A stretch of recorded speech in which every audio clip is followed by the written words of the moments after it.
What's up everyone, welcome back to another video. Today we're going to have a look at my top 6 FPL forwards that you should own for Game Week 1.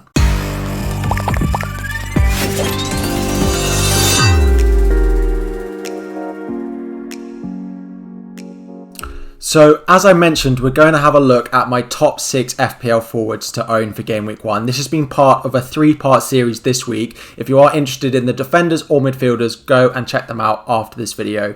Just before we dive into them, make sure you join the league code, which is below. There is a link in the description which will automatically join you into that league. There are prizes to give away every single month and it's for subscribers only. So make sure you're in that to be in with a chance of winning all of those prizes. But getting into the forwards that I think you should own. Before we get into the top 6 exactly, let's have a look at a few noticeable mentions. 3 forwards that I wanted to put in this video but couldn't quite find room for. So the first one is Antonio. Now, Antonio was great for a lot of us at times, particularly towards the end of last season. However, 7.5 million, given those opening fixtures and given the fixtures of some of the forwards we will talk about today, I think there are better options to go for. We also know that Antonio is often an injury concern, and at the start of the season you don't want to have to be dealing with players getting injured. You want reliable assets who are going to play every single week. So I think there are enough other options that means we don't need to take the gamble on an injury prone player like Antonio. A similar thing applies to Danny Ings at 8 million. I think the potential he has at 8 million is really good. If he gets consistent starts, whether it's for Southampton or he does get a transfer, I think he has potential to be the best value forward in the game. At 8 million on penalties, probably wherever he goes. We know how clinical he is, but the start to the season isn't that great. Everton away, Man U, Newcastle, West Ham, Man City is the first 5 for Southampton. So again, one that I'm definitely keeping my eye on, but probably not for Game Week 1. Third on the list is Danny Welbeck of Brighton. So 6 million I think is a really nice price for him, and that's why he's in there, and he has a really nice set of opening fixtures. Burnley away, Watford, Everton, Brentford, Crystal Palace, all in the first 6. My only issue with Welbeck is he's not that explosive. You rarely see Brighton scoring 2-3 goals in a match, which means he's unlikely to get a big return for you, which can be so valuable. I think it's a really nice price, and if you are looking for a cheap enabler, I would definitely go for him, but there are some other cheap options which we will talk about in this list, which I would probably favour over Welbeck, although if you are looking for a differential, 6 million for him at that price I think is a really good pick. So diving into the top 6 in no particular order, first up we have Ollie Watkins of Aston Villa at 7.5 million. So last season he got 14 goals and 9 assists, which is a great return, and returned 4.46 points per start. The longer that Watkins is going to be playing for Aston Villa, he's going to become more adapted, he's going to know the league better, he's only going to improve on what we saw last year.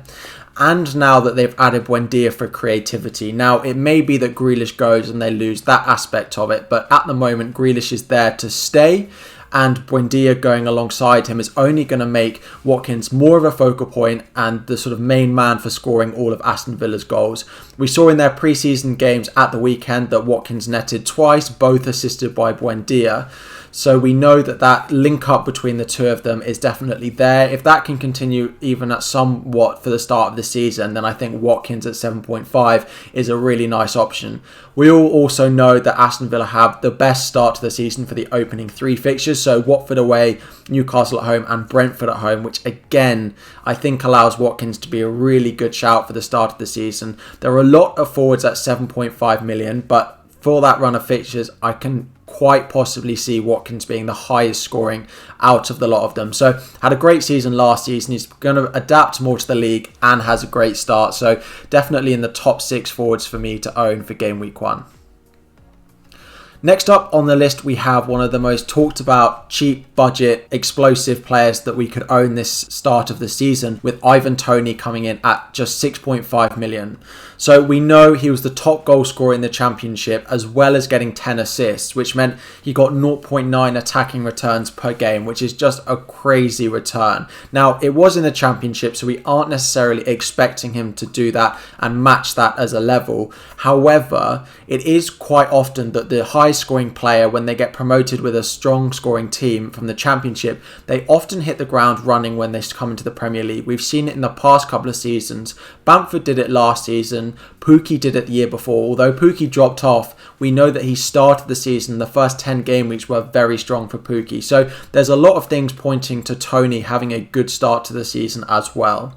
He's on penalties, which is always good. So although there can be risk going for newly promoted players, if they're on penalties, it just makes them that little bit more reliable, that they have another route to points for us. It's not just open play chances, whatever you like, but it is those penalties as well. They do have an alright set of opening fixtures. Arsenal at home, very difficult to call what happens in that. Crystal Palace away, Aston Villa away, Brighton, Wolves, some potentially difficult defences for Toney to play against. But as I said, he is the main goal threat in that Brentford team. The team is sort of geared up to put the ball on a plate for Toney to put it in the back of the net. A lot of assists coming from elsewhere in the team, but most of their goals come from Toney. So at 6.5, given the amount of cheap forwards there being much lesser than this year, a lot of them going up to 7.5, 8 million, I think Toney at 6.5, I can see why he's so highly owned. He's in my team at the moment, and definitely someone that I would highly recommend owning for Game Week 1.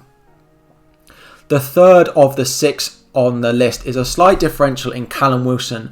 And now to start by saying, I think Callum Wilson is going heavily under the radar ahead of Game Week 1. So last season he scored 5.7 points per start, and he was involved in 51% of goals for Newcastle when he was on the pitch. When he was out injured, they didn't score nearly as many goals as they did when Wilson is fit. He got loads of goals. He's on penalties as well, which is a key return for Wilson. Now, he won't be the most exciting player for you to own. It won't be like owning, Ollie Watkins, who's going to get loads of chances. Wilson is more a clinical finisher. He may not get more than 1 or 2 chances a game, but he's likely to put one of them in the back of the net, and being on penalties as well really helps. 7.5 million. Given their opening fixtures, I think it could be worth a punt. Not in my current draft at the moment, but definitely someone I'm considering. So West Ham at home, Aston Villa, Southampton, Leeds, Watford, all in there. But we know with St. Maximin in the team, they're likely to win some penalties as well. So being on penalties has helped him dramatically last season. I think given some of the other forwards at his price and the way he didn't finish the season quite so well, Wilson isn't as talked about as he potentially should be. But when he was fit last season, he was definitely firing. And so I am considering owning Wilson for Game Week 1, and a player I would highly recommend, especially if you are looking for a differential. The whole Newcastle team being back fit for next season. Potentially Joe Linton could be out, but not always a starter for them. So they'll have a full preseason to hopefully continue on the end of season form that they showed last season. And if Willett comes back as well, it's only going to make them stronger. So 7.5 for Callum Wilson, absolutely on my radar. Next up on the list is, of course, Harry Kane at 12.5 million. We couldn't have the top 6 forwards in FPL without talking about Harry Kane. Now, Kane's ownership is actually quite low at the moment, so it is worth discussing what his prospects are, whether I think he's worth the price or not. Last season, he was the top scorer and assister in the Premier League. He was the highest scoring FPL player per start last season and scored 6.91 points per start. He was consistent for us all throughout the whole season. A great captaincy option, ticking along goals and assists in almost every game. And at the moment is a Tottenham player. But we know that there's a lot of talk, and particularly in the past couple of days, about Tottenham potentially going for Manchester City, or is he going to stay at Tottenham? Now, for Tottenham, they have a nice set of opening fixtures. Wolves away, Watford at home, Crystal Palace away. I think that's a nice run in their opening 4, but it is that Manchester City at home fixture in Game Week 1 that I think is putting a lot of people off. Now, if he stays at Tottenham, I think he's worth considering and going with for part of the first 4. He's not in my team at the moment because I've gone for the Salah and Bruno Fernandes and then a bit of a premium defence. So I don't really have the budget for him at the moment, but the more and more I look at it, the more I want Harry Kane in my team, whether he's a Tottenham player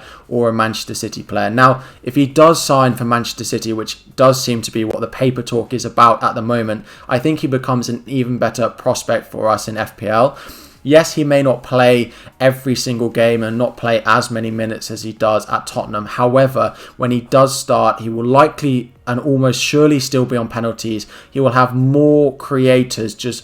Basically, that team will be geared up to putting the ball in the right areas for Kane to put it in the back of the net. The likes of De Bruyne, Mahrez, Sterling, Thiago Silva, Ferran Torres, Foden, basically gearing up to help Harry Kane score as many goals as he can this season. So even if he doesn't start, if he only gets 30 starts instead of the 38 we expect from him for Tottenham, I expect the attacking returns to be at a very similar level, if not for him to outperform at Manchester City about what he could do at Tottenham. So yes, the transfer hasn't been made yet, but Harry Kane at 12.5 million is definitely a player that we should be considering whatever team he is playing at.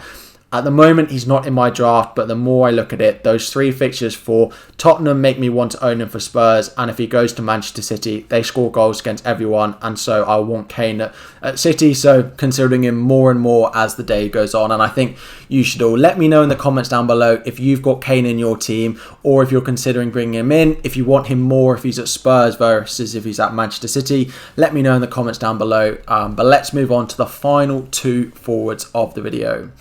Next up is CalvertLewin. So just before we dive into 8 million CalvertLewin, 70% of everyone who watches my videos are not subscribed. If you could just smash that subscribe button if you are watching and enjoying, that would be much appreciated. But CalvertLewin, 8 million of Everton. So last season, 5.03 points per start. One of the lower on the list actually in comparison to some of the others, but he started last season really strongly. We know particularly the first sort of 5, 10, 15 game weeks, a lot of us either wanted to bring in CalvertLewin or started the season with him and got a lot of points. Last season he got 0.94 big chances per game, and this is the 3rd most amongst any forwards in the game. So what that means is that basically he has almost a whole big chance where you'd probably expect him to score 75% of the time each and every game.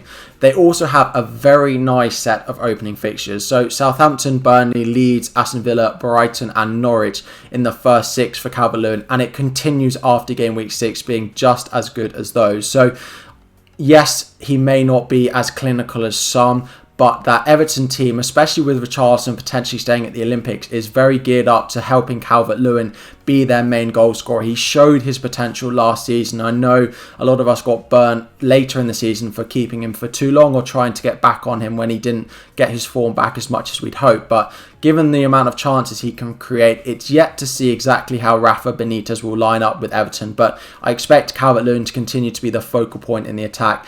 And given those opening 6 fixtures, he's in my draft at the moment, and I don't expect for him to be going anywhere anytime soon. Next up and last on the list is Nacho of Leicester, again coming in at 7.5 million. Now, I can't stress enough to you how important it is that you have a 7.5 or 8 million forward in your team this season.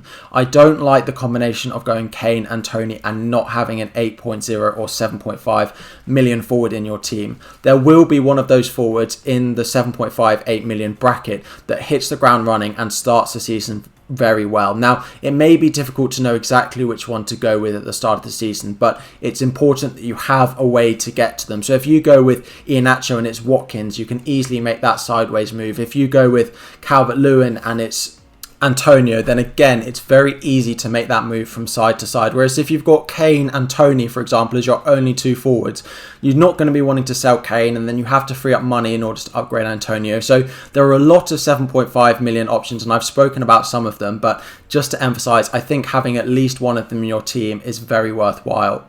Iheanacho is the last one we've got here. He scored 6.0 points per start, which is actually 2nd amongst forwards, only behind Harry Kane. And he was the highest scoring FPL player across all positions for the last 7 game weeks. So he was that sort of alongside Vardy for a lot of his career at Leicester, playing off the bench, but he's finally been given a run in the team and he has taken it with both hands and shown what he is absolutely capable of. Now, the whole Leicester attack seems to be back fit with Barnes, Maddison all there. So it is a slight doubt exactly how they're going to line up, but I can't see it being without Iheanacho. He has been their main goal threat, the main creative, sort of giving the defence problems for the past sort of last 10 game weeks of the season. So 7.5 million I think is a steal. They have a really nice run of fixtures as well, with Wolves at home, Norwich, Brighton, Burnley all in their first 6, and we know Leicester can perform against any team at the highest level. So even West Ham and Manchester City, there will be chances for Iheanacho. He scored goals against top teams like Chelsea last season. So